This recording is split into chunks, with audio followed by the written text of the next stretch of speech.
Hi guys, welcome to D Squared Classroom. Dori Jones here from D Squared Consulting.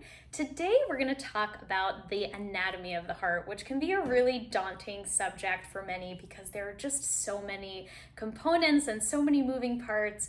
And so I'm going to try to break it down into its simplest form. And this will really help form a basis for, in the future, being able to talk about devices to treat various aspects of the heart, and also to be able to jump into some hemodynamics and how we look at the heart from a clinical standpoint and how it's functioning. So enjoy. We'll start with the four chambers of the heart. And when we talk left and right, by the way, we're pretending that we're looking at the patient. If you were the patient, it would be your left, your right. So there's the right atrium, the right ventricle, the left atrium, and the left ventricle. And the two sides of the heart are separated by what's called the septum. And we'll just take that out so as not to make the picture too busy. Blood initially enters the right atrium through the superior and inferior vena cava, then flows to the right ventricle via the tricuspid valve. Next, the blood is going to need to flow into the pulmonary artery to eventually make its way to the lungs, and it gets there by way of the pulmonary valve. So now we're going to be sending deoxygenated blood out to the lungs. And in the lungs, that's where blood will pick up oxygen, so we're going to turn it red, and then send it back to the heart, and initially enters through the pulmonary veins into the left atrium.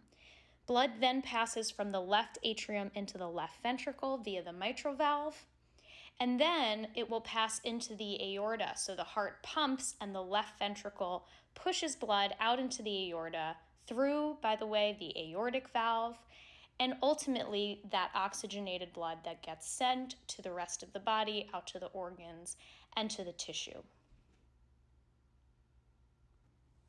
So if I were to number the anatomical parts, and in chronological order, I'm going to use this obnoxious green to do that. 1 would be the vena cava, 2, the right atrium, 3, the tricuspid valve, 4, the right ventricle, 5, the pulmonary valve, 6, leaving the pulmonary artery to go to the lungs, 7, sending oxygenated blood back to the heart, 8, the left atrium, 9, the mitral valve, 10, the left ventricle, 11, the aortic valve, and 12 would be leaving the aorta and sending oxygenated blood to the organ and tissues. Okay, let's switch gears for a moment and talk about a different aspect of heart anatomy, and that's the heart muscle, which encompasses the four chambers of the heart. It's filled with a network of arteries called coronary arteries, and these arteries are responsible for getting oxygenated blood to the heart muscle. One of the more commonly referred to arteries is the LAD, or left anterior descending artery. That's the one that's most commonly blocked and requires intervention. The myocardium is what the muscle is called, but there's also a sac that surrounds the heart and protects the heart called the pericardium, and that's filled with fluid, and that's called pericardial fluid, again, to protect the heart. So thanks for joining me, and I hope you'll tune in again next week to D Squared Classroom.